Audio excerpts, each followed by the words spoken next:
The case was closed until a new clue appeared from nowhere. Welcome to Holmes Mystery. I am your host, Lucien Moreau. Comment where you're watching from today. I truly appreciate you all. Let's begin.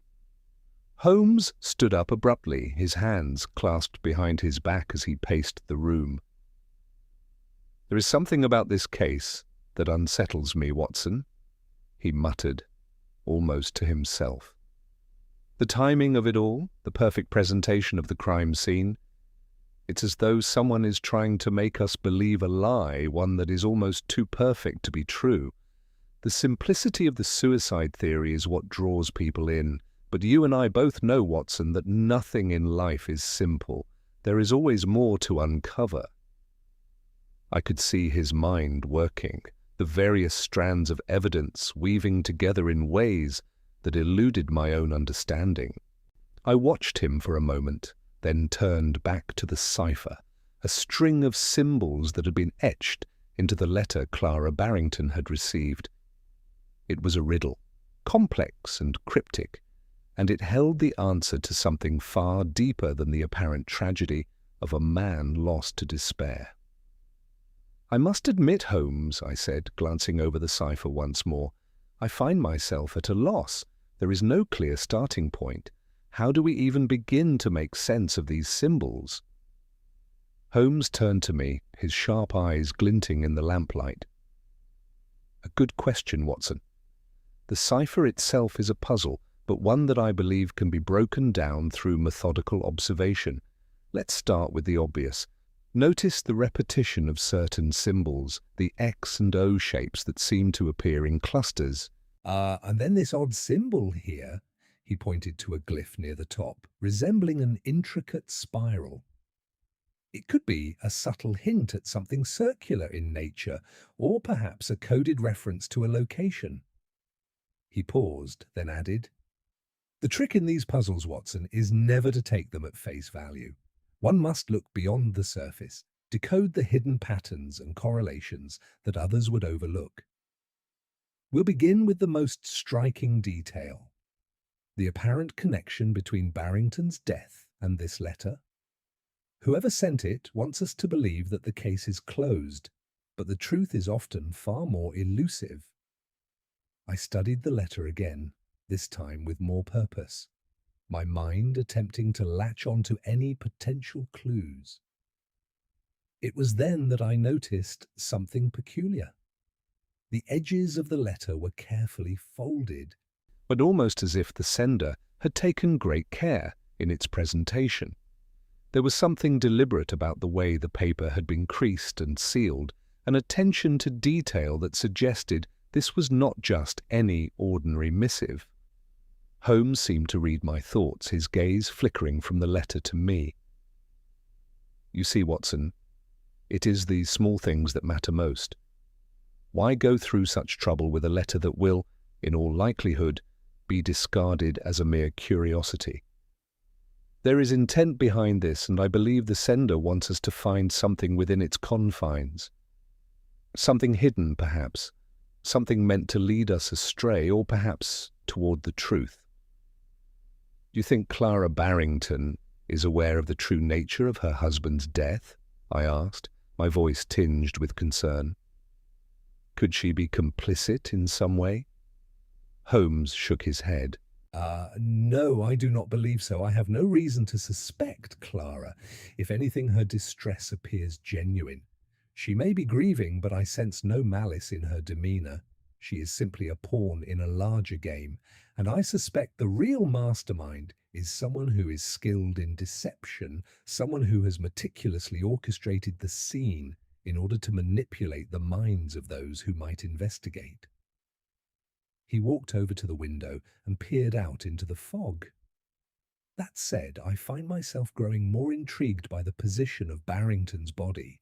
The revolver in his hand, the open resignation letter on his desk, everything suggests a man who had resolved to end his life. Yet there are discrepancies, subtle ones. Why would a man like Barrington, with his wealth and position, take such a drastic step when there were no signs of financial ruin? Why no prior indication of distress? The very fact that the scene is too neat, too symmetrical, raises my suspicions. I nodded in agreement. Yes, it does seem far too convenient, almost as if it were staged.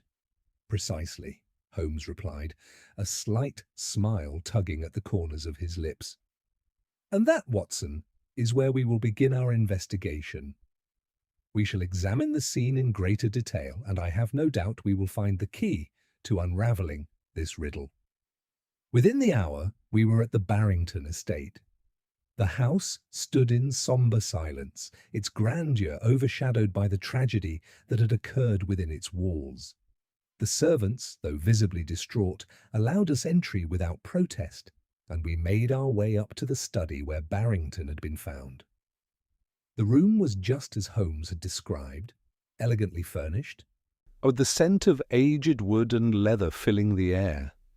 The desk was neat, with papers stacked in an orderly fashion, save for the single letter lying open, the words still legible under the dim light of the study.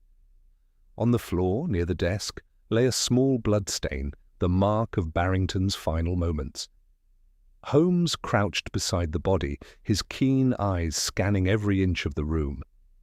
He inspected the revolver first, noting its position in Barrington's hand. Notice, Watson, that the revolver is not in the most typical position for a suicide. A man would rarely shoot himself with his arm extended at this angle. It is almost as though the weapon was placed in his hand after the fact. I bent down to get a closer look. Holmes was right. The angle of the gun seemed unnatural. It didn't fit the typical pattern of a self-inflicted wound. Also, could it be that the revolver was planted? I asked. Holmes stood up, his face ashen with thought. I believe so, Watson. Whoever killed Barrington wanted to ensure that all signs pointed toward a suicide. But someone made a mistake, a fatal mistake, by not positioning the weapon correctly. It is as though they underestimated the precision of my methods. He turned toward the desk and carefully inspected the resignation letter. And this letter, Holmes continued, is nothing more than a well-crafted red herring. The words may have been carefully chosen to reinforce the idea of a man worn down by stress, but we must ask, why would Barrington have chosen this moment, this final gesture, to step down from his position at the bank? The answer is clear, Watson. He didn't. The realization hung in the air, heavy with implications. And this was no suicide. It was a murder, and someone had gone to great lengths to cover their tracks. The question now was, who had the most to gain from Barrington's death, and why go to such elaborate lengths to stage a suicide? Holmes, I said quietly. We've only just begun, haven't we? Holmes smiled. Indeed, Watson. This is but the first piece of the puzzle. And I have no doubt that as we piece it together, the true nature of this crime will become unmistakably clear. Holmes remained silent for a moment, his gaze fixed on the letter and the room around him, as though searching for something that was yet to reveal itself. I stood by, knowing better than to interrupt his thoughts. When Holmes was in the midst of his deductions, every moment of quiet was a small piece of the puzzle falling into place. After a long pause, he turned toward me, his eyes alight with a mixture of excitement and intensity. Watson, we are looking at something much more calculated than a simple murder. Whoever orchestrated this scene went to great lengths to manipulate the narrative, to control the story. A suicide is an easy explanation for the average person, but it would never have been convincing to a mind such as mine. No, Barrington's death is no random act. It is part of a larger plan. I nodded, still digesting the intricacies of the case. But what could the motive be? As you've said, Barrington was well off, respected. There doesn't seem to be any reason for him to end his life, at least not in the way we've been led to believe. Indeed, Holmes replied, his voice low and thoughtful. But consider this. And Watson, someone close to Barrington, must have known him well enough to stage a scene so meticulously. The killer would have needed access, knowledge of Barrington's routines, and an understanding of what would be required to deceive the authorities. But who? I asked, my mind racing through the possibilities. Could it be one of his colleagues from the bank? Or perhaps a personal acquaintance? Holmes shook his head. No, Watson, we are overlooking the simplest possibility. What if the key to this entire riddle is not a stranger, not an outsider, but someone already within Barrington's inner circle, a trusted individual who could walk freely in and out of the estate, someone who would be in the perfect position to plant the suicide narrative without raising suspicion? I thought for a moment. His wife, perhaps? Holmes glanced at me, a glimmer of approval in his eyes. Precisely. Clara Barrington might not have been the one to pull the trigger, but she could very well have been involved in the orchestration of this suicide. The question remains, why would she go to such lengths? Was it greed, or perhaps something more personal? I turned my attention back to the room, noting the serene atmosphere despite the tragedy that had occurred here. The study was lined with bookshelves, each containing volumes that spoke of Barrington's wealth and knowledge, his position in society. It was hard to imagine someone with so much to lose resorting to such drastic measures. Yet the evidence pointed toward a deeper involvement than I had initially considered. Holmes moved around the room, his sharp eyes flicking over every detail.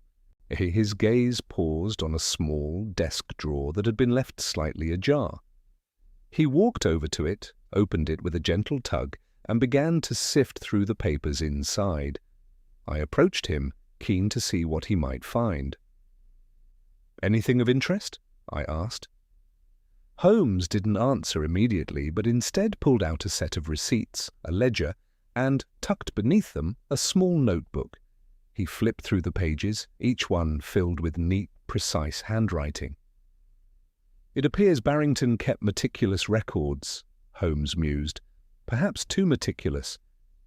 There are detailed accounts here of his recent transactions, but this—" He tapped the notebook lightly. "This is curious." He handed the notebook to me, and I began to read through the pages. It was filled with cryptic entries, almost like a diary, but with no clear indication of what they referred to. There were references to dates, names, and odd numerical codes that seemed to repeat in different variations. But one entry stood out, written in a hurried hand. "The arrangement is set. All will be taken care of. Trust no one, not even Clara." I looked up at Holmes, my heart quickening. This seems to suggest that Barrington knew something was amiss, that he was being watched, or worse, manipulated. Holmes nodded, his face inscrutable. "Exactly, Watson. It appears Barrington was aware of a deeper plot, something that even his own wife may not have been aware of. This arrangement, whatever it is, was so important that he felt the need to document it privately, perhaps out of fear that someone might find out. The idea of Clara Barrington's involvement began to feel less like a theory and more like a grim possibility. How could it be that she had been manipulated into playing a part in her husband's death? Had someone convinced her to participate in a cover-up? Or worse, did she have a hand in his murder herself? Holmes stood in front of me, his eyes calculating. "We must proceed carefully, Watson. The truth is often tangled in layers of deception, and I suspect that this case is no exception. Barrington's notes suggest a conspiracy, one that involves more than just a simple murder. We must find out who else knew about this arrangement and why Barrington was so insistent that no one could be trusted." I set the notebook down, deep in thought. "You think someone is using Clara to cover their own tracks? That she might not even know the full extent of what's happening?" Holmes smiled grimly. "Precisely. The key here lies in the subtlety of the deception. Well, and if Barrington was truly in danger, he may have confided in his wife out of necessity, but she may have been kept in the dark about the true nature of the threat. We need to speak with her, Watson, and see if we can discern any inconsistencies in her story. I nodded, feeling a sense of urgency building within me. Then it's settled. We should speak with Clara Barrington immediately. Holmes turned and placed the notebook back into the drawer, locking it with a small click. Indeed. But we must be careful, Watson. If Clara is unknowingly entangled in this plot, then the last thing we want is to push her into a corner. Our approach must be delicate. We left the study and made our way back to the drawing room, where Clara Barrington awaited us. She sat in a chair by the fire, her face pale and drawn, with the weight of her grief still hanging heavily on her shoulders. As Holmes and I entered, she looked up with a start, her expression a mixture of hope and apprehension. "Mr. Holmes," she said softly, her voice trembling, "you've come to find the truth, haven't you? Please, I need to know what happened to Edward." Holmes studied her for a moment before answering, his tone measured and calm. "Mrs. Barrington, we are here to uncover the truth, but I must ask you to be completely honest with us. Your husband's death, there is more to it than we have been led to believe. We need to understand everything, no matter how painful it may be." Her eyes flickered with something, fear perhaps, before she nodded, her hands clasped tightly together in her lap. "I will tell you everything," she said, her voice barely above a whisper, "but I owe it to Edward." Clara Barrington's voice was fragile, as if each word she spoke carried the weight of a painful truth she had long buried. She sat before us, her hands clasped tightly together, her face pale and drawn under the harsh glow of the firelight. The soft crackle of the flames seemed to accentuate the tension in the room, as though the very air held its breath, waiting for the revelations to come. "I never wanted to believe it," she began, her voice trembling with a mixture of grief and guilt. "Edward had been acting strangely in the days before it happened. He was always a private man, but this time he seemed more distant, more withdrawn. He became obsessed with something, though he never told me what it was. He would spend hours in his study, scribbling in his notebook. I thought it was just stress. But now—" She faltered, looking up at us with wide, haunted eyes. "Now I wonder if he knew something was coming." Holmes remained silent, his sharp gaze never leaving her face, as though he were scrutinizing every word and every slight shift in her expression. He let the silence stretch for a moment, allowing her to gather her thoughts before he spoke in his usual calm, methodical manner. "Mrs. Barrington, you mentioned a notebook, a small private journal your husband kept. Did you ever have access to it?" She looked down at her hands, her fingers twisting nervously. "No, he never let me read it. I only ever saw it when he was in his study, and even then he would guard it closely. But there was something about it. He would often mention the arrangement, though he never explained what it meant." "An arrangement?" I repeated, on my mind racing. "What kind of arrangement?" Clara hesitated, glancing nervously at Holmes. "I don't know, but it sounded important. Every time he mentioned it, it was always in the context of trust no one, and everything will be taken care of. I thought he was just worried about his work, perhaps something to do with the bank, but now I realize it. Now I think it was something else. Something far worse." Holmes leaned forward, his interest piqued. "When was the last time you spoke with your husband about this arrangement?" Clara's eyes fluttered shut for a moment, as if the memory pained her. "The night before he died, we had dinner, and he seemed distant, preoccupied. But before I went to bed, he came into my room and he said something strange. He said, Clara, if anything should happen to me, don't trust anyone. Especially not. She trailed off, her face paling further. Especially not who? Holmes prodded gently, his tone never forceful, always coaxing. She swallowed hard, her voice barely audible. He didn't say, just not the people you think. He looked at me as though he were trying to say more. But then he left. That was the last time I saw him alive. A cold shiver ran down my spine. Barrington's final words seemed to carry an ominous weight, as if he had known what was to come. The more I heard, the clearer it became that this was not a straightforward case. Edward Barrington had not simply been the victim of a random act, nor had he died in the throes of despair.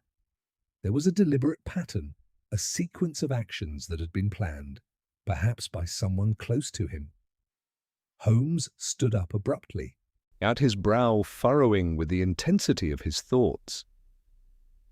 "It's as I suspected, Watson," he muttered under his breath, more to himself than to anyone else. Barrington knew something was amiss. He was aware of a threat, one that involved the very people he trusted most. I exchanged a glance with Clara, who seemed to shrink further into her chair, her face pale with the dawning realization that her husband may have been more deeply entangled in a dangerous situation than she had ever imagined. Holmes turned toward her with a quiet intensity. "Mrs. Barrington, I must ask you, was there anyone at all, who might have had a reason to harm your husband, anyone who could have had a hand in orchestrating this arrangement?" Clara shook her head, her eyes brimming with uncertainty. "I can't think of anyone." Edward had no enemies. It's at least none that he spoke of. He was well liked in the community, respected at the bank. He had no debts, no affairs, no reason to... Her voice faltered, and she fell silent, as if the words had run dry. Holmes took a step closer to her, his expression softening. "Mrs. Barrington, I understand this is difficult, but I need you to think carefully. Could there have been someone he was trying to protect you from? A threat that he might have kept from you?" She looked away, her gaze distant. "There was one person, but no, it couldn't be him." She shook her head, but her hesitation lingered. "Edward's brother, Marcus. He's been out of the country for years, but recently he came back to London. Edward was never particularly close with him, and there were always rumors about Marcus, about his dealings." But I can't imagine him being involved in anything like this." Holmes turned to me, his eyes flashing with a sudden spark of recognition. "Marcus Barrington," he muttered, his voice full of speculation. "A man who has been distant, but recently returned to London, perhaps with motives of his own. The fact that Edward was so careful, so secretive about the arrangement, suggests that he might have been preparing for something involving Marcus." I felt the pieces of the puzzle slowly falling into place. "You believe Marcus might have been the one Barrington was warning Clara about?" Holmes nodded sharply. "I do. And I also believe that Marcus may have been involved in manipulating his brother's death, either as a collaborator or as the one pulling the strings from behind the scenes." Clara's eyes widened with alarm. "Faye, but how could he have done that? He's been gone for so long." Holmes's face tightened, his mind already moving ahead, considering the implications. "I suspect that Marcus's return is not coincidental, Mrs. Barrington. We need to find out more about his activities since his return. If he is involved in this plot, we must uncover the connections before they lead us further down a path of deception." Without another word, Holmes turned and began to gather his coat, signaling the urgency of the moment. "Watson, we have much to do. I believe the next step in this investigation lies in uncovering Marcus Barrington's movements. We must speak to his acquaintances and learn what he's been doing in the weeks leading up to his brother's death." Clara's voice cracked as she spoke again, this time with a note of desperation. "Please, Mr. Holmes, find out the truth. I need to know what really happened to my husband." Holmes paused at the door, his back to her as he glanced over his shoulder. "Rest assured, Mrs. Barrington, we will uncover the truth, no matter how deep it may be hidden." As we left the room and made our way to the front door, I couldn't shake the feeling that we were on the cusp of uncovering something far darker than we had anticipated. The web of lies was tightening around us, and the figure of Marcus Barrington loomed ever larger in our investigation. We left Clara Barrington's house in silence, the weight of her words still heavy in the air. Holmes was already deep in thought, his sharp mind processing the information we had gathered, yet his face betrayed none of the intensity that simmered beneath the surface. As we walked toward our cab, I could sense his mind working at a pace I could scarcely follow. I, too, was troubled by what Clara had revealed. The mention of Marcus Barrington, Edward's estranged brother, had sparked something in me, an unease that grew the more I considered it. Holmes was quick to notice my discomfort. "You're thinking about Marcus Barrington, Watson," he said, his voice steady. "It seems his return to London is no mere coincidence. His name appears to be the key to unravelling this entire mystery. We must find out more about him, his background, his actions upon returning to London, his relationships with those closest to Edward." I nodded slowly. "But Clara said Marcus had been out of the country for years. If he's been involved in this plot, how could he have orchestrated something so intricate without raising suspicion?" Holmes glanced at me, his expression impassive, though his eyes were full of determination. "That is precisely what we need to uncover, Watson. Marcus may have been out of the country, but that does not mean he was entirely disconnected. His return could have been timed for a specific purpose, perhaps to gain control over something that once belonged to him, or perhaps to fulfill a far more nefarious objective. Either way, we must act quickly." The cab rattled along the foggy streets of London, the sound of the horses' hooves echoing in the otherwise still night. Holmes's mind, as always, was a blur of calculation. He was already working out the next steps in his mind, determining the best course of action.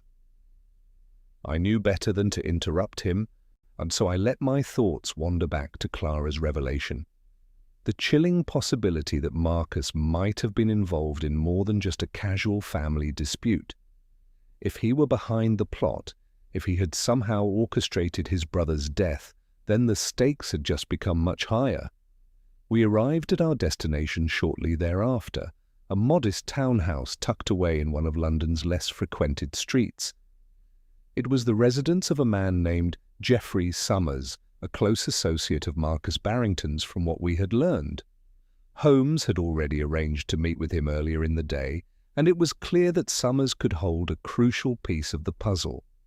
We knocked on the door, and after a brief wait, it opened to reveal a man in his early 50s, his features sharp but weary, how as though age had taken a greater toll on him than he cared to admit.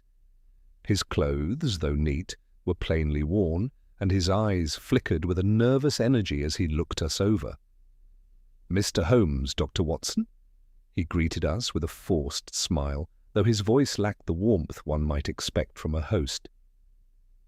"Please, come in. I must admit, I wasn't expecting visitors at this hour." Holmes did not waste time with pleasantries. "Mr. Summers, we are investigating the death of Edward Barrington. We understand that you were acquainted with his brother Marcus. We would like to ask you a few questions regarding Marcus's activities since his return to London." Summers' eyes widened slightly and his posture stiffened, as if he had been bracing for such an inquiry. He opened the door wider, stepping aside to allow us entry. "I see," he said softly, as though trying to gather his thoughts. "I have heard about Edward's death, of course. Tragic, really." Holmes didn't miss a beat. "We are not here to discuss the tragedy itself, Mr. Summers, but rather to understand the connection between Marcus Barrington and his brother's untimely demise. How well did you know Marcus? What can you tell us about his behavior since his return?" Summers hesitated, his eyes darting toward the window, as if seeking to avoid the question. He cleared his throat before speaking. "Marcus, well, he's always been a man of few words, but when he returned, he seemed different, changed somehow. I met with him several times after his arrival, business meetings, you understand. But there was an urgency about him, a kind of impatience. And frankly, he didn't seem like the same man he had been before. His ambitions seemed sharper, more ruthless, if you can understand what I mean." Holmes nodded, sensing an opening. "Ruthless? In what sense?"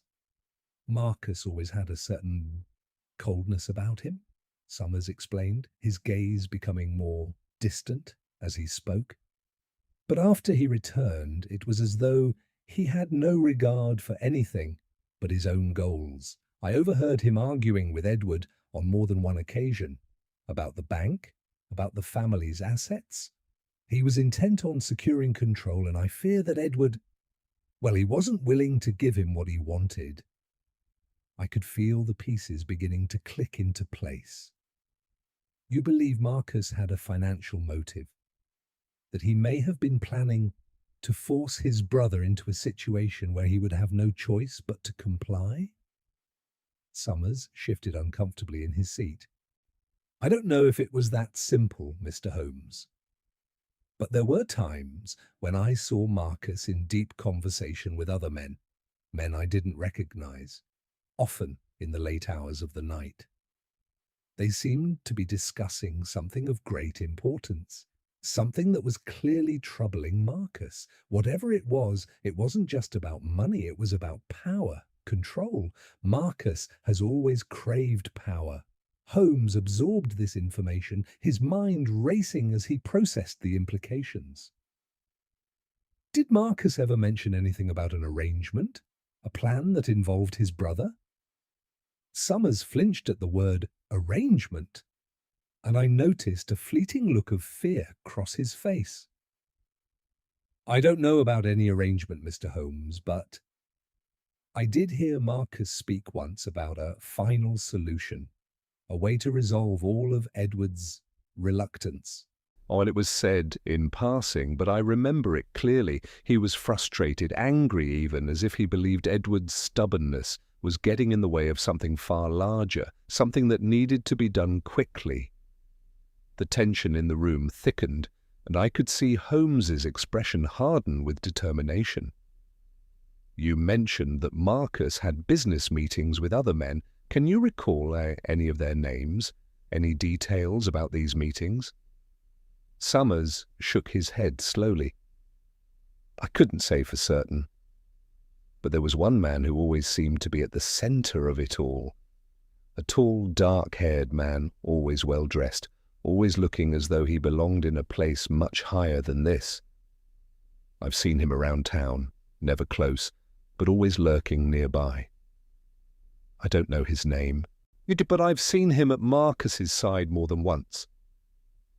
Holmes stood abruptly, his eyes gleaming with newfound purpose.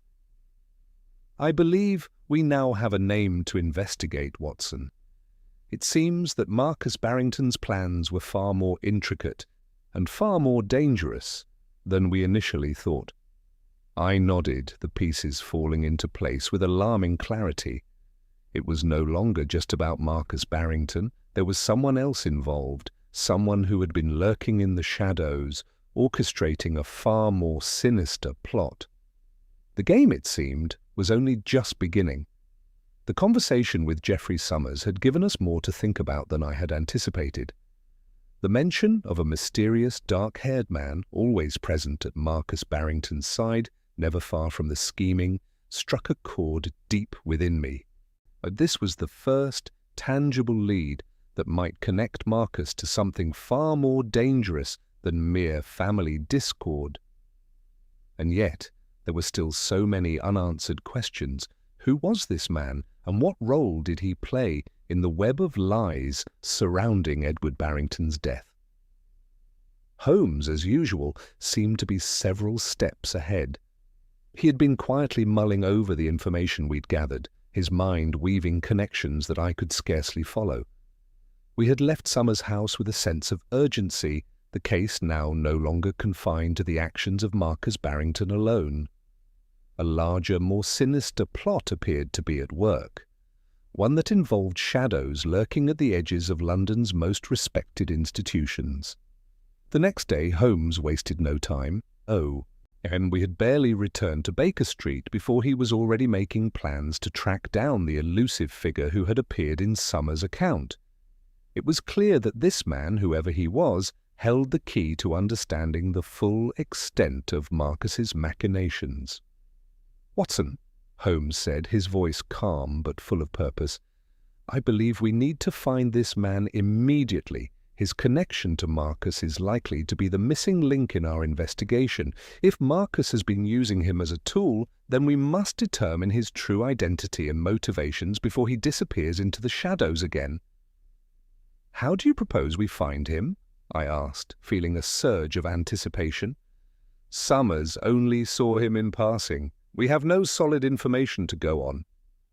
Holmes leaned back in his chair, the faintest flicker of a smile crossing his lips. But you see, Watson, it is in the smallest details that the truth often lies hidden. Summers did not provide much in terms of specifics, but he did mention one crucial point. The man was always well dressed, always looking as though he belonged to a higher society than most. That, my dear fellow, is enough to start with. A man of wealth and power does not go unnoticed for long in a city like London. I could see the wheels turning in Holmes's mind as he mentally narrowed down the possibilities. "You are suggesting we check with the social circles that might know him?" I said slowly, beginning to grasp his plan. "Precisely," Holmes replied, standing up and pacing the room. "We need to infiltrate those circles, Watson. I believe this man is more than just a shadow. He is someone who has been woven into the very fabric of London's elite. Someone of that caliber would not be easily concealed." We spent the next few hours gathering information. Holmes's sources, those obscure contacts that existed only in the deepest recesses of London's underworld, provided us with what we needed. The man was known, though not by name, as the Count of Ashford. The rumours surrounding him were sparse but unsettling. He was a financier, a man who had long moved in the highest circles, dealing in the kind of investments that promised vast returns but carried the distinct smell of corruption. Holmes's face remained unreadable as he absorbed the details. "The Count of Ashford," he muttered almost to himself. "It seems our mysterious man has more than just a connection to Marcus Barrington. He is a player in a far greater game. The question now is, or what game is it?" We quickly set to work tracing the Count's movements. Using a combination of social contacts and public records, Holmes managed to pinpoint a location where he might be found, an exclusive club known for catering to the wealthiest and most influential members of society. It was a place where few ever dared to venture without a carefully crafted invitation, and it was here that Holmes believed we would find the answers we sought. The club was located in a quiet part of the city, far from the bustling streets of central London. Its ornate doors stood tall, gleaming in the fading light of the evening. As we approached, I could feel a familiar sense of tension rising in my chest.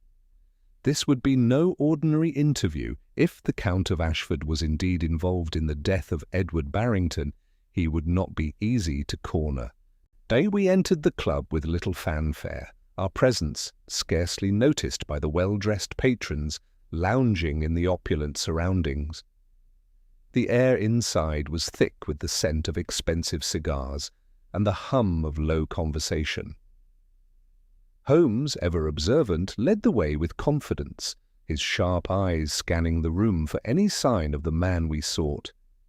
It wasn't long before Holmes's gaze fixed on a lone figure seated in the far corner. The man was tall, dark-haired, and impeccably dressed in a suit that seemed to catch the light in a way that made it impossible to ignore. There was something unsettling about the way he sat, almost as if he were aware that he was being watched, but didn't care. It was the kind of presence that commanded attention. "That's him," Holmes said softly, his voice barely a whisper. "The Count of Ashford." I nodded, but my pulse quickening. "Now what?" Holmes smiled, a knowing glint in his eyes. "Now, Watson, we watch and wait. The Count is not a fool. He knows how to hide in plain sight, but he will not expect us to approach him so openly. He will think we are just like everyone else here, unimportant, unnoticed. And that, my dear fellow, is exactly how we will gain his trust." As we made our way through the crowd, Holmes maintained a quiet, almost imperceptible air of authority. He spoke to no one, kept his gaze fixed forward, and moved with purpose, as though he belonged in this rarefied world. I, on the other hand, tried my best to keep my presence inconspicuous, though I felt a sense of discomfort in this unfamiliar world of wealth and power. When we finally reached the Count's table, Holmes leaned in, his voice low and measured. "Count Ashford, I presume," he said, as though the man were an old acquaintance. The Count looked up, his eyes narrowing slightly as they appraised us. There was no recognition in his gaze, only the cool detachment of someone who had seen it all. "Indeed," he replied smoothly. "And who might you be?" Holmes smiled, his demeanour utterly composed. "We are merely two men seeking the truth, Count. A truth that involves you, I'm afraid." The Count's expression remained unchanged, though a flicker of something, perhaps suspicion, passed through his eyes. "And what truth would that be?" Holmes's smile deepened, his voice now carrying the faintest edge. "The truth about Edward Barrington's death? And the part you played in it?" The room seemed to freeze for a moment as the weight of the accusation hung in the air. The Count's gaze remained unwavering. But I could see the subtle tightening of his jaw, and the only hint that Holmes's words had struck home. This was no longer a mere social conversation. We had crossed a line, and the real game was about to begin. The Count of Ashford's gaze lingered on Holmes, his eyes narrowing ever so slightly, as though calculating the true nature of our words. For a moment, there was only the soft murmur of conversation around us, the clink of glasses, and the low hum of the club's grand ambience. But beneath the surface, an electric tension crackled, palpable in the air, between the Count and Holmes. It was clear that the Count did not take kindly to being accused of any wrongdoing, particularly in a public setting where his reputation was everything. Holmes, ever unflappable, did not waver. He stood tall, meeting the Count's gaze with calm precision, as though he were merely stating a fact rather than issuing an accusation. "I would advise you not to play games with us, Count," Holmes continued, his voice barely above a whisper, but with an unmistakable authority that seemed to demand attention. "You have been involved in a far greater scheme than you care to admit. Edward Barrington's death was not a simple tragedy, it was a carefully orchestrated event, and you, I am certain, have more to do with it than you would like to confess." For a brief moment, I thought I saw a flicker of something, surprise perhaps, in the Count's otherwise composed demeanour. But it was gone in an instant, replaced by the same impassive expression that had greeted us upon our arrival. "A bold claim, Mr. Holmes," the Count replied smoothly, his voice measured, almost polite. "Iti, but I fail to see how any of this concerns me. I don't know who you think I am, but I can assure you I have no involvement in the death of Mr. Barrington. I believe you have made a grave mistake." Holmes, undeterred, leaned forward slightly, lowering his voice just enough to ensure that only the Count could hear his next words. "You are not fooling me, Count. You believe yourself to be above suspicion, but you forget one crucial detail. The very people you associate with, the ones who move in your circles, are often the ones who can't help but leave a trail behind them. I know that you were in contact with Marcus Barrington just before his brother's death, and I know that Marcus has used you for his own purposes, most likely to eliminate a rival. So tell me, Count." "Well, why should I believe you when you claim innocence?" The Count's eyes hardened at the mention of Marcus Barrington's name, his jaw tightening imperceptibly. For the briefest moment, a shadow of something, perhaps unease, perhaps even fear, passed across his face, but it vanished as quickly as it had appeared. "You are mistaken, Mr. Holmes," the Count said, his voice colder now. "I have no need to answer to you or anyone else. I've done nothing wrong." Holmes didn't back down. "We both know that is not true. Marcus Barrington is a man who would stop at nothing to get what he wants, and it seems you have been more than willing to assist him in his schemes. It is clear that you're not as untouchable as you would like to believe. And it is equally clear that Barrington's death is part of something much larger, a plan that extends far beyond simple greed." I watched the exchange between the two men, feeling the tension rise with each word. The Count was growing increasingly defensive, but he was also trying to maintain his poise, his pride. Yet, something about his rigid composure spoke volumes. His reluctance to engage directly with the accusation only made him appear more guilty in my eyes. The Count shifted in his seat, his fingers drumming softly on the table. "I think you misunderstand the nature of this situation, Mr. Holmes," he said after a pause, his voice now tinged with a subtle hint of threat.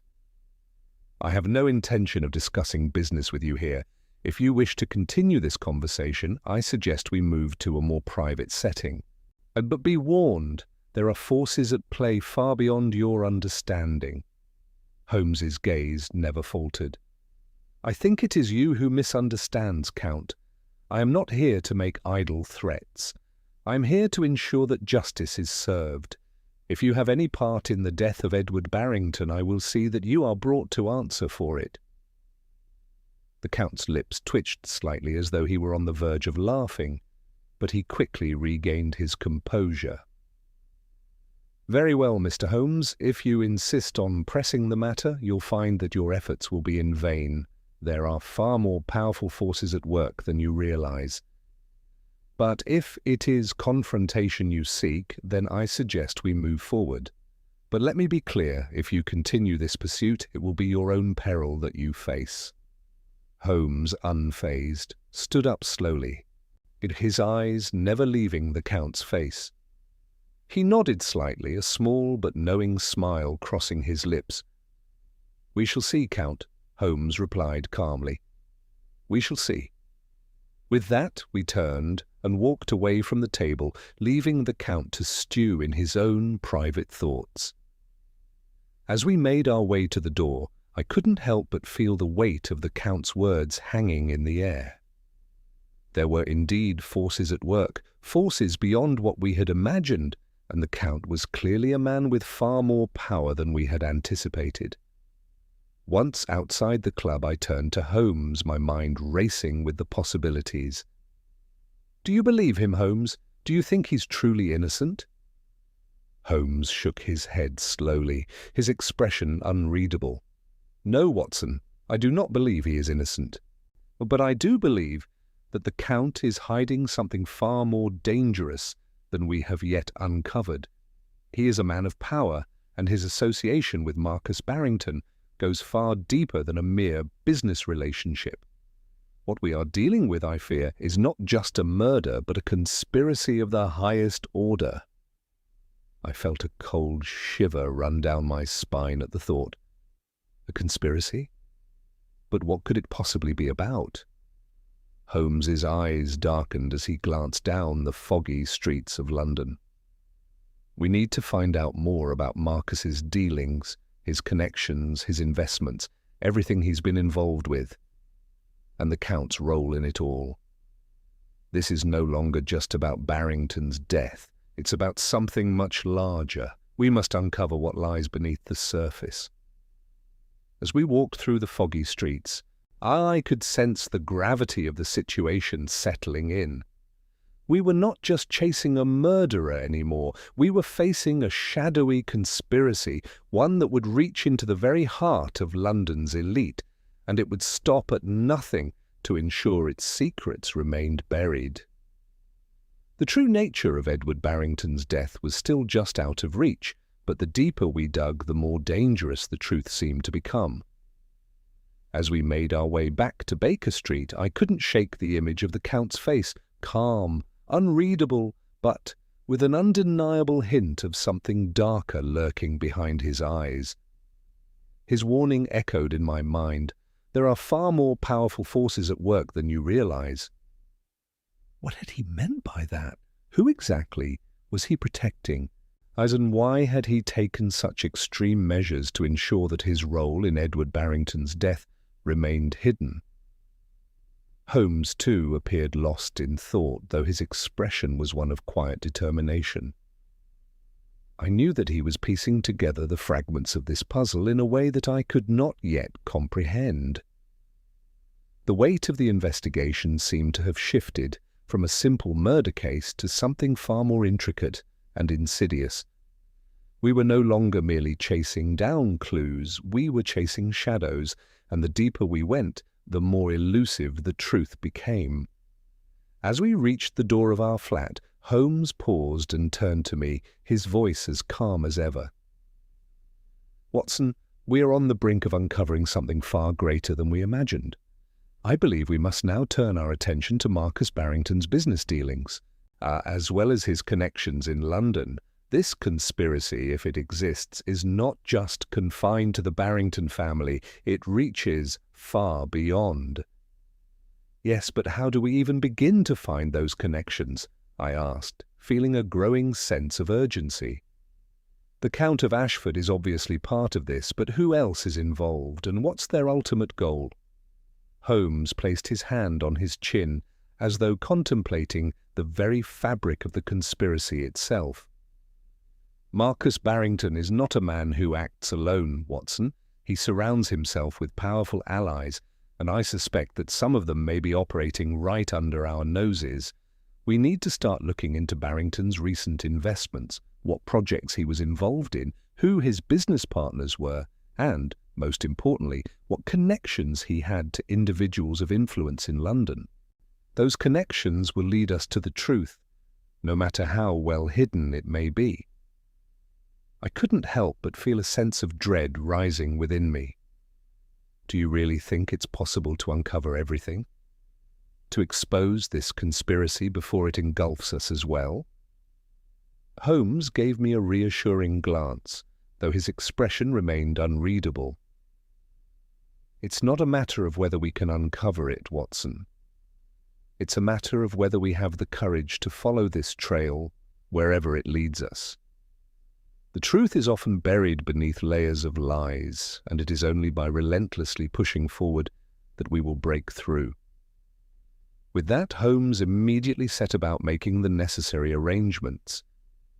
We needed information, and the sooner we could access the records of Marcus Barrington's business dealings, the sooner we could identify the network of individuals pulling the strings behind the scenes. By the next morning, Holmes had already reached out to some of his more discreet contacts. It was clear that he had his methods, connections that extended far beyond what most people in London would ever suspect. It was through one of these channels that we managed to secure an invitation to a meeting with a former business partner of Marcus Barrington, a man by the name of Arthur Crane. Crane, we learned, had once been a key player in Barrington's financial ventures, but had reportedly severed ties with him some months ago under murky circumstances. Holmes was quick to arrange a meeting with Crane, though I could sense that even he was unsure of what we might uncover. The secrecy surrounding Barrington's activities, and now, with the Count of Ashford's involvement, left us with more questions than answers. But we had no choice but to press on. It was a delicate game we were playing, one in which any misstep could send us spiralling into danger. We arrived at Crane's residence just before noon, a quiet townhouse nestled in one of the city's more affluent neighborhoods. The door was answered by a butler who ushered us into a dimly lit drawing room. Crane himself was seated by the fireplace, his figure slouched slightly as he gazed into the flames, lost in thought. He looked much older than I had imagined, with sharp features softened by years of indulgence. But there was a certain weariness in his eyes, as though he, too, had felt the weight of whatever Barrington had drawn him into. "Mr. Holmes, Dr. Watson," Crane said, rising from his chair with a faint smile. "Wait, I had wondered when you'd come knocking. Please sit. I presume you've come to ask about Marcus." Holmes didn't waste any time. "Indeed, Mr. Crane, we are investigating the circumstances surrounding Edward Barrington's death, and it appears that your relationship with Marcus may provide us with crucial information. What can you tell us about your dealings with him?" Crane's expression shifted, though only slightly. He sank back into his chair, his hands folded in his lap. "Marcus Barrington is a difficult man to explain. He's always had ambition, far more than most people I know. And once he set his sights on something, he wouldn't stop until he had it. We were involved in several ventures together, mostly in the banking sector. But things changed after a disagreement." "What kind of disagreement?" Holmes pressed. Crane hesitated for a moment before speaking, his voice lowering. Marcus wanted control. He wanted more than just his fair share. There were investments, large sums of money, and he was trying to get me to divert funds from certain projects. I refused. That was when our partnership ended, but I knew he wouldn't give up so easily. He's dangerous, Mr. Holmes. When someone like Marcus sets his sights on something, he doesn't stop until he gets it. I exchanged a glance with Holmes, the pieces of the puzzle beginning to fall into place. What kind of projects was Marcus involved in? Was there anything that might have drawn the attention of more powerful people? Crane's eyes darted nervously toward the door, and he leaned in closer, lowering his voice further. "Marcus wasn't just involved in banking, but he's been tied to several high-profile land deals, some of which I suspect are far less legal than anyone might imagine. And there's one deal, one project, that I believe he was preparing to make public. It involved a piece of land that could be worth millions if developed properly, except it wasn't his to begin with. It belonged to someone else, a man named Robert Langley." Holmes's eyes lit up with recognition. "Robert Langley, the same man who was involved in those industrial transactions last year?" Crane nodded. "Yes, and I believe Marcus was trying to manipulate Langley into selling him the land, using every trick in the book to get what he wanted. But Langley wasn't easily swayed. The two of them were set to meet just before Barrington's death, but I don't know if the deal ever went through." Holmes leaned back in his chair, his mind working at a feverish pace. So Marcus was not just after money, but power, control over valuable land, and the murder of Edward Barrington. It could be the result of his dealings with Langley or some other ally. The question is, what did Marcus want from Edward? And how does the Count of Ashford fit into all of this? Crane's face went pale, his voice barely above a whisper. "If you ask me, Mr. Holmes, Marcus was playing a much bigger game, One that involves people who are far more dangerous than he is, and I'm afraid you've already become part of it." The room fell into an eerie silence, and I felt a chill run down my spine. We were no longer just unraveling a murder mystery. We were walking headfirst into a conspiracy that reached further than I could have ever imagined. And the truth, I realized, it was far darker than I had ever anticipated. Crane's words hung heavily in the air, the full weight of their implications settling over me like a thick fog. The notion that Marcus Barrington was entangled in a far-reaching conspiracy, one that involved dangerous people and high-profile land deals, was a stark reminder that we were no longer chasing down the ordinary clues of a murder case. We had stumbled onto something far more sinister, something that threatened not just the Barrington family, but potentially the very fabric of London's elite society. Holmes seemed lost in thought, his brow furrowed as he considered the new information we had just received. The mention of Robert Langley, the industrial magnate whose name had surfaced in connection with several dubious transactions, had sparked a new lead, in one that might very well hold the key to understanding Marcus's motives and the role of the Count of Ashford. It was clear that the stakes had escalated, and now the trail led us into the high-stakes world of land deals, power, and manipulation. "Marcus Barrington wasn't just after money, Watson," Holmes said, his voice low but sharp with conviction. "He was after something far more valuable, control. Control over a piece of land that could make him a fortune and secure his position in the city's power structure. The fact that Langley was involved in the deal means that Marcus had to play a delicate game, one that involved deception, threats, and manipulation." "But why murder, Holmes?" I asked, my mind still struggling to reconcile the violent death of Edward Barrington with the business dealings Holmes was piecing together.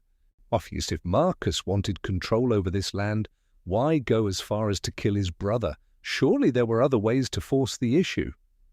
Holmes turned to me, his eyes narrowing with the intensity of someone who had already begun to unravel the deeper layers of the mystery. "That's the question, Watson. The death of Edward Barrington was not just about land or money. It was about silencing someone who stood in Marcus's way. Edward was a man of principle, someone who could not be easily manipulated. Marcus knew that. And that's why he had to remove him." Crane, who had been listening intently, shifted in his seat, his face etched with concern. "But even I know that Marcus would never act alone. He may have orchestrated the plan, but there are others behind it, people with far more power and resources than he can muster. The Count of Ashford, for example. I suspect that he has been more involved in this than you realize." Holmes looked at Crane, his expression unreadable. "I believe you are right, Mr. Crane. The Count of Ashford is no mere bystander in this affair. He is someone who stands to gain just as much from Marcus's success, and given his connections, I have no doubt that he has been orchestrating events from behind the scenes." "But what role does Langley play in all of this?" I asked, my curiosity piqued by the sudden mention of his name. "If Marcus wanted the land, why involve someone like Langley? What's his stake in this?" Crane hesitated, his gaze flickering toward the window as though he was searching for an answer in the fading daylight. "Langley is a businessman, Watson, a man of immense wealth and influence. He controls a vast empire, and his investments reach into every corner of the city. But what people don't know is that Langley is also a gambler, a man willing to take dangerous risks for the right price. If Marcus was able to convince him that this land was worth more than it appeared, then Langley might have been willing to back him, even if it meant stepping on a few toes." Holmes absorbed this information with the same steady focus that he always maintained. So Langley's involvement was likely born out of a combination of greed and ambition. But he would not have gone along with Marcus's plan unless he had been convinced that the reward outweighed the risk. Exactly, Crane said, his voice tinged with something like regret. And the Count of Ashford? Well, he has been trying to build a legacy of his own, a legacy that I suspect he could have been jeopardized by Barrington's refusal to comply. The Count is not a man who tolerates opposition for long. He would have seen the potential in Marcus just as I did, but I didn't have the stomach for his methods. The Count, on the other hand, he thrives in the shadows. I felt a chill run down my spine. The more we learned about these men, their connections, their motives, the clearer it became that the conspiracy we were uncovering was far more dangerous than we had initially suspected. It was not just a matter of business deals and family betrayal. It was a tangled web of greed, power, and violence, with each thread leading us deeper into the heart of a corrupt and calculating world. "We need to confront Langley," Holmes said suddenly, as though he had made a decision in that very moment. Here's the key to understanding the full scope of this conspiracy.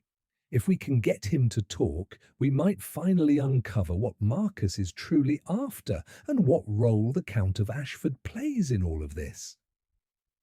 Langley is not someone you can just confront, Holmes, I cautioned, my mind racing with the implications of such a move. He's a powerful man with many allies. If we approach him too directly, we risk making ourselves targets.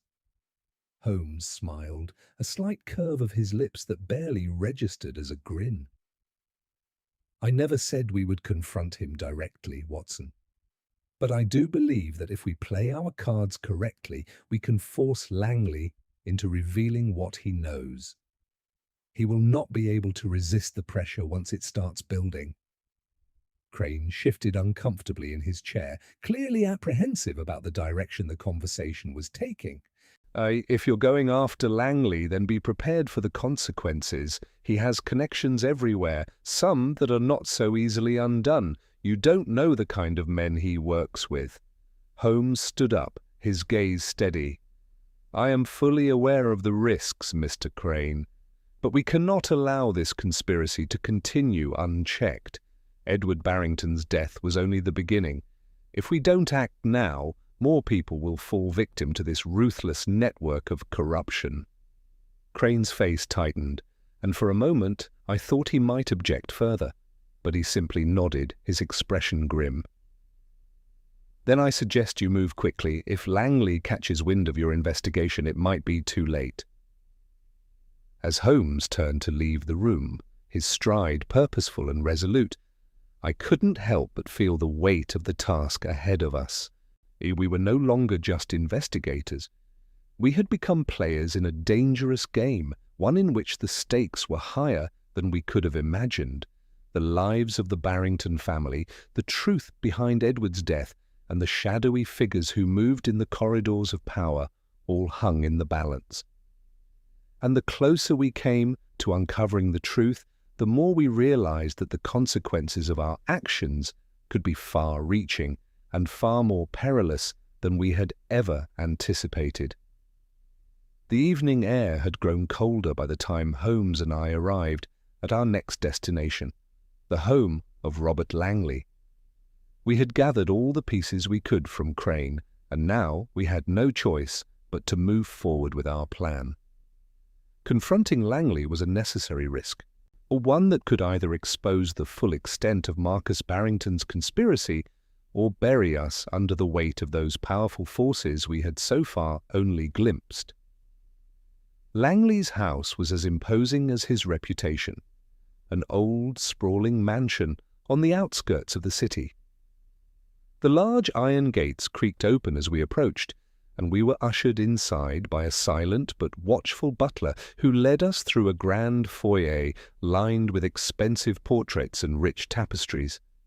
The air inside felt thick, almost stifling with the scent of aged wood and expensive perfume. It was a house built for a man who wanted to be both admired and feared. Holmes moved with quiet purpose, his steps measured, as we made our way deeper into the house. I could feel the weight of the moment pressing down on me, the sense of unease growing stronger with each passing second. Langley was no ordinary man. He was an industrial titan, a man whose influence reached far beyond the walls of his home. And now here we were, walking straight into his den, hoping that we could uncover the truth without inciting the wrath of a man who could crush us without a second thought.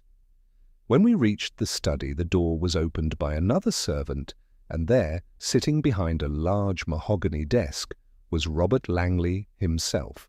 He was a man in his early 60s, with a sharp jawline and cold, calculating eyes that seemed to scan us as soon as we entered the room. He rose from his chair, his movements deliberate, almost too controlled. "Mr. Holmes?" Langley said, his voice smooth and measured, though I could hear the subtle note of suspicion lurking beneath his words. "Dr. Watson." To what do I owe the pleasure? Holmes wasted no time with pleasantries. We are here to speak with you about a matter of great importance, Mr. Langley. Specifically, the recent death of Edward Barrington and your involvement in the events leading up to it.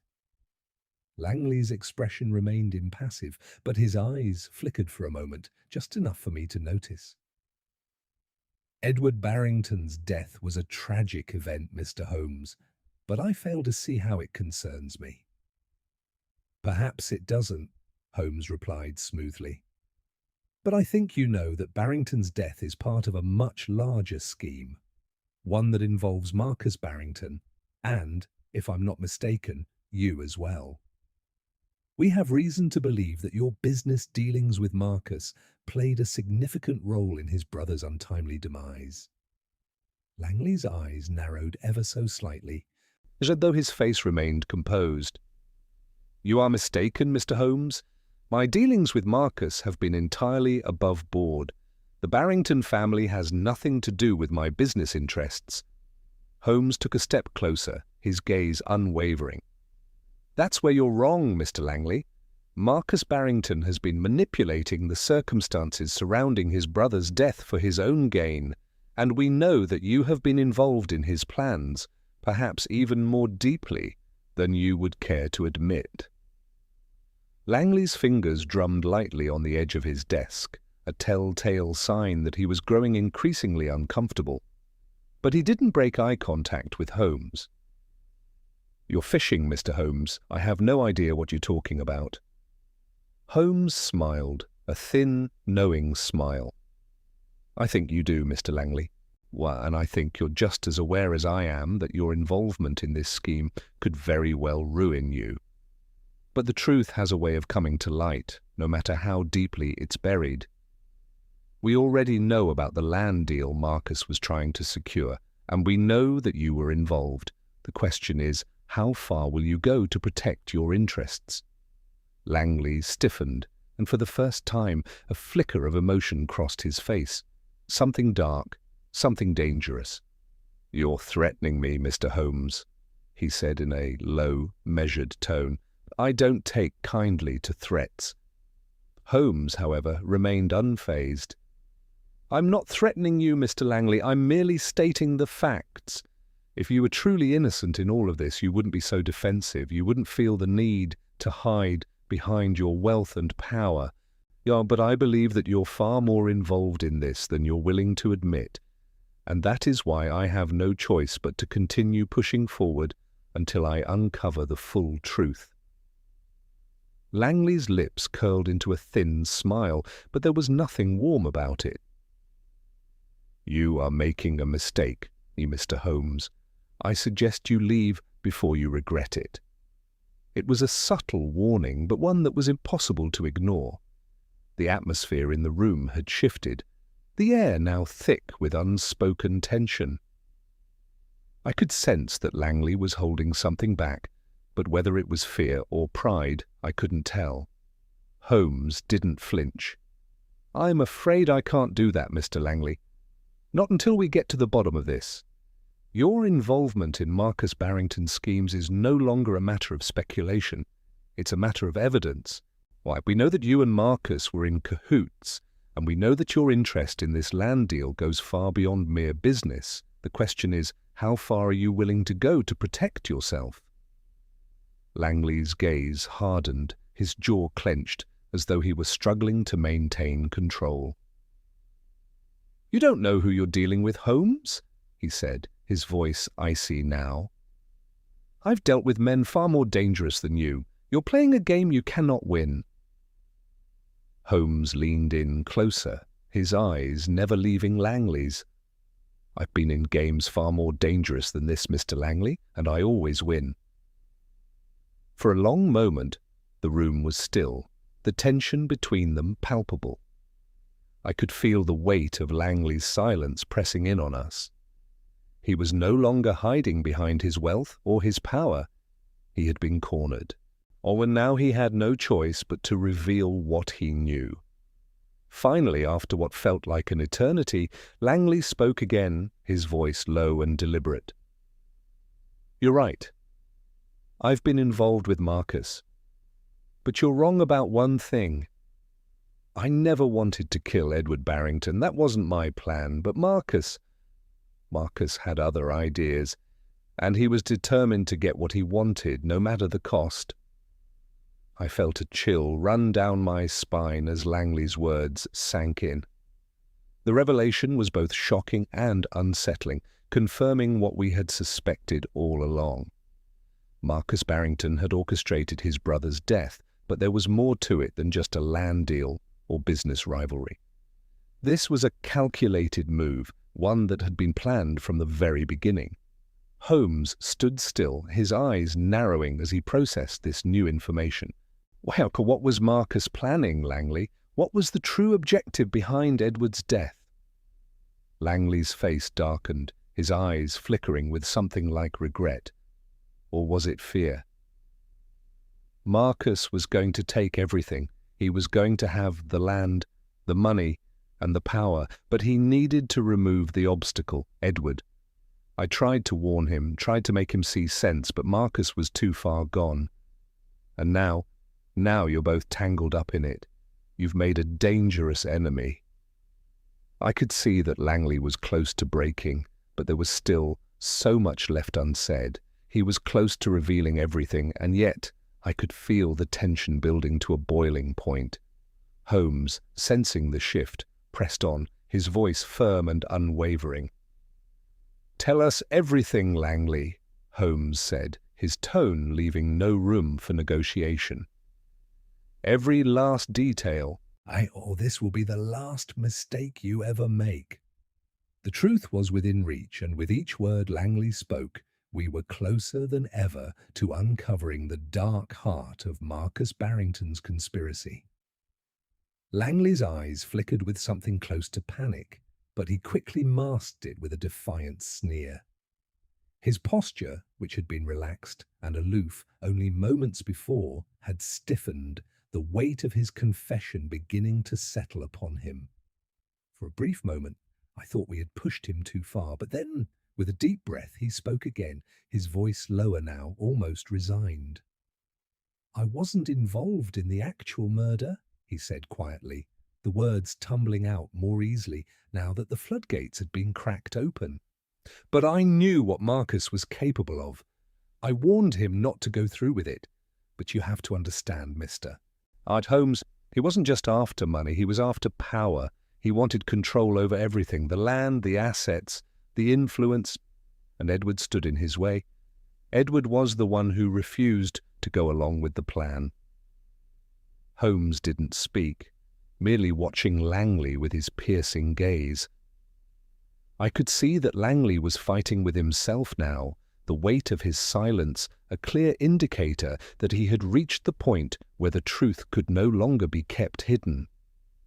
He had taken part in the larger conspiracy, even if only tangentially, and now he was trapped by the very web he had helped weave. "Marcus didn't just want the land," Langley continued, his voice tinged with bitterness. "He wanted to control everything. He had been in talks with Ashford for months, arranging secret deals, using their influence to push Edward aside. And once Ashford promised him the support he needed, Marcus thought he could finally make his move. He thought he could eliminate the Barrington name entirely, starting with Edward. And with him out of the picture, he could take everything. A deep silence filled the room, and I could feel the tension building again.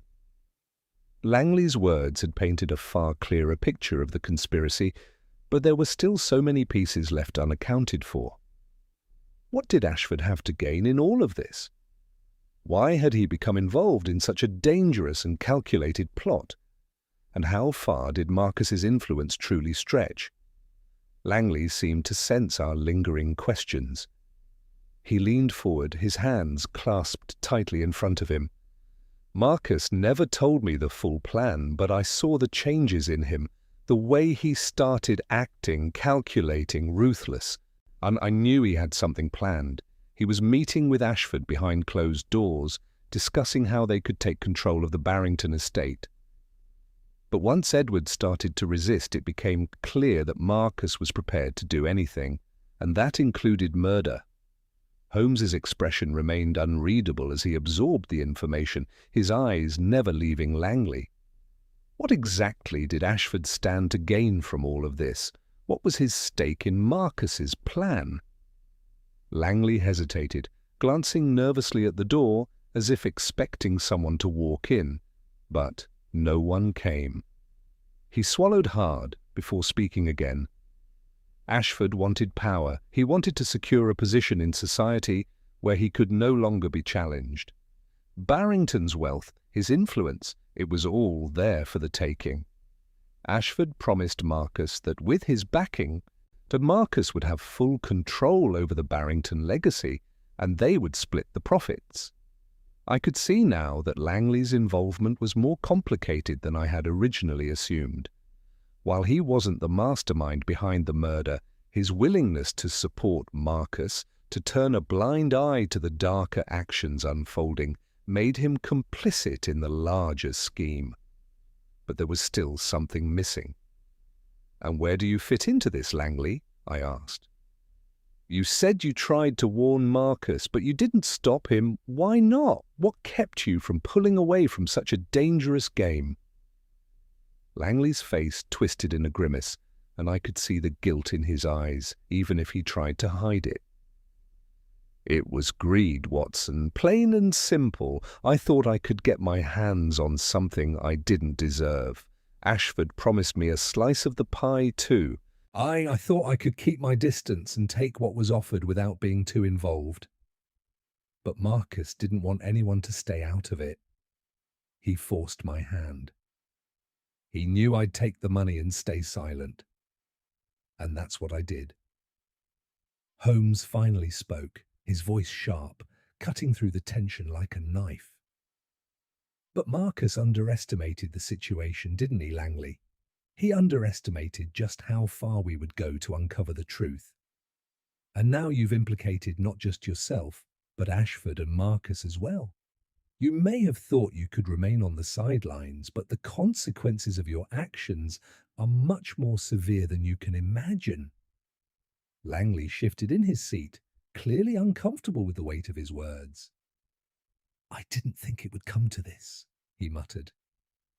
"I didn't think anyone would notice. But now—" "I'm not sure how deep this goes. Marcus, Ashford, they've been pulling the strings for a long time. I've heard whispers, rumours about other deals, other people involved, but I don't know who they are or how much Ashford really controls." I could feel the tension in the room building to a breaking point. We were so close to uncovering the full scope of this conspiracy, but there were still too many questions left unanswered. What was Ashford's ultimate goal? How far did his influence reach? And how many more people were involved in this treacherous game? Holmes's gaze never wavered as he leaned closer to Langley, his voice quieter now, but no less firm. "Tell us everything you know, Langley. The truth is the only thing that will save you now. Who else is involved? Who can we turn to for answers?" Langley looked down at his hands, his face a mask of regret. For a moment it seemed as if he might retreat into silence again, but then, with a deep sigh, he spoke. Marcus wasn't the only one after the Barrington fortune. Ashford wasn't just acting alone. There were other players in this, others with just as much to lose and just as much to gain. I don't know all their names, but I know some of them. People in high places, people who've been pulling strings for years. Holmes straightened up, his mind already racing through the possibilities. You need to give us names, Langley. Everything you know could be the key to stopping this before it goes any further. Langley hesitated, his gaze flickering to the door once more. But there was no escape. No one could help him now. There's one man, he said, his voice barely above a whisper, or someone Ashford has been working with for a long time, someone with connections that go far beyond what you could imagine. His name is Charles Wexler. He's the key to everything. He's the one who's been helping Ashford from the shadows, making sure everything goes according to plan. The name landed like a bombshell, and I could feel the pieces of the puzzle falling into place. Charles Wexler, another name in a long list of players who had been working in the shadows, manipulating events and pulling strings. But who was he really, and what was his role in the conspiracy?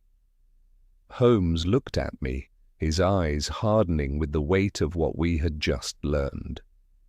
Wexler, he repeated quietly, as though testing the name on his tongue. We need to find him, Watson. He's the missing link. And once we do, we will have the answers we've been seeking. Langley's confession had revealed more than we had hoped for, but the truth was still out of reach. There were more pieces to this dark puzzle, more players hiding behind masks, more secrets buried deep in the heart of London's elite. But we were getting closer. And now, with Wexler's name in our hands, the game had truly begun. The days following Langley's revelation passed in a blur of intense activity. Holmes was relentless in his pursuit of the truth, and though I was accustomed to the pace of his investigations, the weight of the conspiracy we were untangling seemed to press harder with each passing moment. The name Charles Wexler loomed large in our minds, the missing piece that might finally bring the entire plot into the light. Holmes was certain that Wexler held the key to everything. And he wasted no time in tracking down every possible lead. The deeper we dug, the more we uncovered about Wexler's involvement. A man of considerable wealth and influence, he was known for his connections in the political and financial sectors, but it seemed that his ties went even further than we had imagined. Wexler had been the architect of several under-the-radar land deals, his name appearing on the periphery of numerous high-stakes transactions, all linked to Marcus Barrington's ambition and Ashford's manipulation. We traced Wexler to an elegant townhouse nestled in a quiet corner of London, its imposing facade hiding the secrets that lay within. Holmes was certain that the answers we sought were just behind that door. We arrived under the cover of night, and the air thick with the promise of a confrontation that would either end in triumph or failure. As we approached the house, I could see the familiar gleam of determination in Holmes's eyes. He was unflinching, ready to face whatever truths awaited us inside. He had always been calm in the face of danger, but tonight there was something more, something deeper in his demeanor. I knew this was the moment we had been waiting for, the moment that would either confirm our suspicions or unravel everything we thought we knew. We knocked on the door, and after a long pause, it creaked open. A tall, lean figure stood in the doorway, his face partially obscured by the shadows. Wexler. His sharp, calculating gaze met Holmes's, and for a fleeting moment I saw a flicker of recognition in his eyes. "Mr. Wexler," Holmes began, or his voice calm but filled with purpose. "We need to talk." Wexler's lips curled into a smile, though it didn't reach his eyes. "I know why you're here, Mr. Holmes. but I don't think you understand the situation you're in." Holmes stepped forward, never breaking eye contact with the man. "I think I understand it all too well, Wexler. You've been pulling the strings behind Marcus Barrington's rise, manipulating events, and orchestrating Edward Barrington's death. You've been hiding in plain sight, just as Ashford has, and now you think you can escape the consequences, but you won't." Wexler's smile faltered, and he stepped aside, allowing us to enter. His mansion was even more opulent than I had imagined, an unsettling contrast to the darkness of the deeds he had been involved in. As we moved deeper into the house, Herr Wexler led us into a study, its walls lined with books and a fire burning brightly in the hearth. "You're wrong, Mr. Holmes," Wexler said, his voice cool and smooth. "Marcus Barrington was a fool, but I never wanted him to go as far as he did. He never understood the power of control, of how to use influence and money to shape the world around him. He wanted the Barrington legacy, but what he didn't realize was that there was far more to gain if we worked together. Edward Barrington was an obstacle, one that needed to be removed." Holmes looked at him with a cold, unblinking stare. "And you thought that murder would be the answer? You and Marcus thought you could manipulate everything. The land, the people, the power. But you underestimated Edward, and you underestimated us." Wexler's gaze hardened, his facade of calm beginning to crack. "Ah, you think you've won, don't you? You think you have all the answers. But the truth is the game isn't over. Marcus may be gone, and Ashford may be slipping from my grasp, but I've made my arrangements. The Barrington legacy was always mine to claim, and no one will stop me from seeing it through."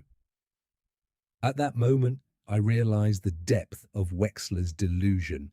He wasn't just a businessman caught up in a web of corruption. He was a man consumed by his own ambition, so blinded by his desire for power that he had allowed himself to believe that he could control everything. But the truth, as Holmes had so expertly pieced together, was far different.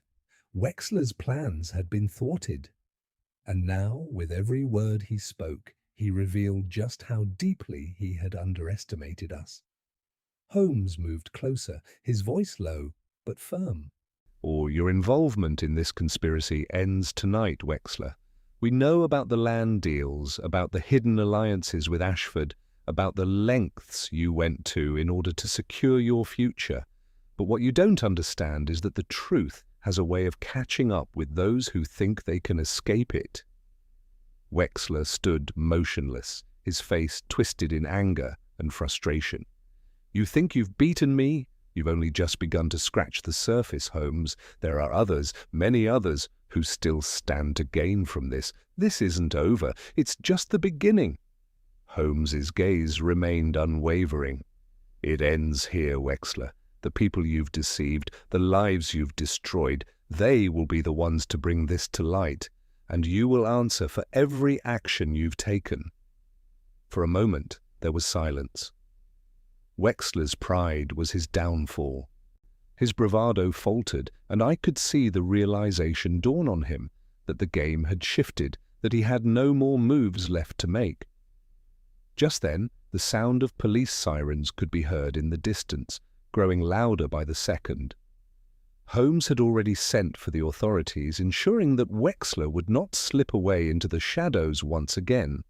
As the police arrived and Wexler was taken into custody, I stood in the study, watching as the weight of his actions finally caught up with him.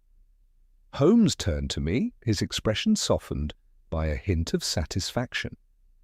"It's over, Watson," Holmes said, his voice tinged with quiet finality.